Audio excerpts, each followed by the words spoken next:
Samajwadi party के राष्ट्रीय सचिव और प्रवक्ता राजीव राय ने बजट को लेकर बीजेपी सरकार पर तंज कसते हुए कहा कि सरकार ने रातों रात 25 करोड़ लोगों को गरीबी रेखा से बाहर कर दिया। 85 करोड़ लोगों को मुफ्त अनाज देने वाले कितना झूठ बोलेंगे।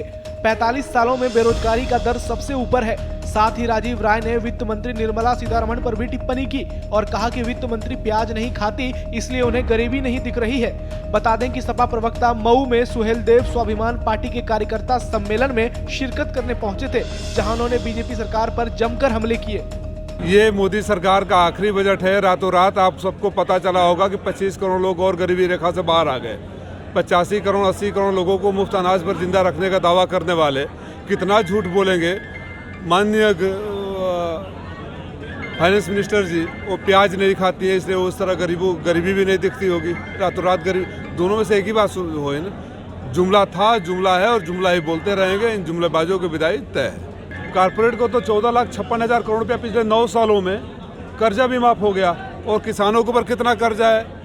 अब रोज 30 किसान आत्महत्या कर रहे हैं हर महीने, वो कहाँ जाएगा। बेरोजगारी दर 45 साल में सबसे ऊपर है। इनके लिए कब सोचेंगे ये सरकार?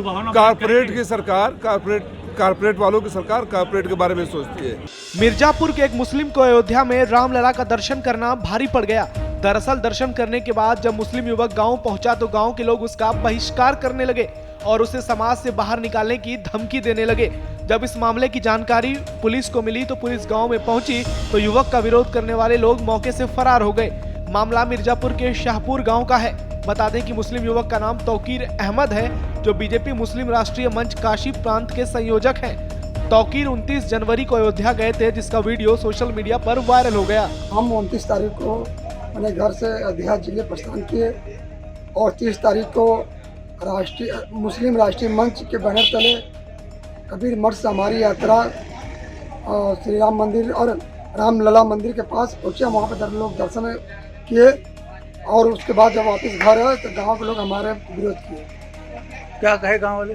गांव के लोग कहा कि हिंदू हो गया है, जय श्री राम का नारा लगा रहा है। गांव से बाइकाट करेंगे, गांव से मतलब समाज से बाइकाट करने की बात कर रहे हैं।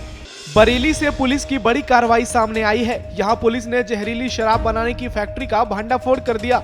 दरअसल पुलिस ने शराब बनाने वाले 3 तस्करों को गिरफ्तार किया। इस दौरान भारी मात्रा में जहरीली शराब, ट्रॉली, रोटावेटर बरामद किए गए। बता दें कि पुलिस ने तीनों तस्करों को गिरफ्तार कर पूरे गैंग का पर्दाफाश कर दिया। मामला बरेली के भोजीपुरा थाना क्षेत्र का है। नकली अपने से शराब बनाकर बिक्री करने वाले तथा चोरी की ट्रैक्टर ट्रॉली को लाकर उसको काट कर बेचने वाले एक गिरोह का भंडाफोड़ करने में सफलता प्राप्त की है।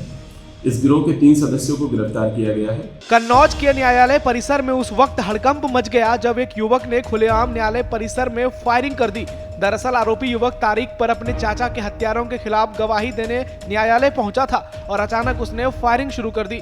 फायरिंग के बाद जब वो भागने लगा तो वहां मौजूद तमाम अधिवक्ताओं ने उसे दबोचकर पुलिस को सौंप दिया। वहीं इस घटना पर अधिवक्ताओं ने भी न्यायालय की सुरक्षा पर सवाल उठाए। फिलहाल युवक को हिरासत में लेकर पुलिस मामले की जांच कर रही है। एक बातकारी अपने साथ असला लेके कोर्ट कैंपस तक गया और उसके बाद जब वो यहाँ जहाँ अधिवक्ताओं के चैम्बर हैं वहाँ पर आया है तो उसने एक फायर मारा है और वो जो असला लाया था वो असला लेके कोर्ट कैंपस भी गया है। उसका वहाँ पीछा करता रहा लेकिन उसे वहाँ मौका नहीं मिला और जहाँ पर अधिवक्ता लोग बैठते हैं यहाँ पर उसे मौका मिला और यहाँ कम से कम 500-600 अधिवक्ता खड़े थे, उनके बीच में ही उसने फायर मारा है उस पर। लेकिन वो फायर ना तो उसके लगा ना वकीलों को लगा, ये अल्लाह का शुक्र है, लेकिन ये घटना निंदनीय है। आदेश यादव गैंगस्टर एक्ट के मुकदमे में गवाही देने आया था और इस गैंगस्टर एक्ट का जो अभियुक्त है चंदन यादव, इसने इस पे फायर करने का आरोप लगाया है। चंदन यादव ने 2022 में आदेश यादव के चाचा की हत्या की थी, जिस संबंध में मुकदमा भी पंजीकृत किया गया था थाना कोतवाली कन्नौज पे और वर्तमान में ये बेल पे बाहर था। और आज इस फायर करने की सूचना जो गैंगस्टर और 302 का अपराधी है चंदन यादव, इसने आदेश यादव के विरुद्ध दी है। बलिया के जिला अस्पताल में होने वाली जांच अब सवालों के घेरे में है। दरअसल तीमारदारों का आरोप है कि अस्पताल से HCV की जो रिपोर्ट दी जा रही है वो फर्जी है।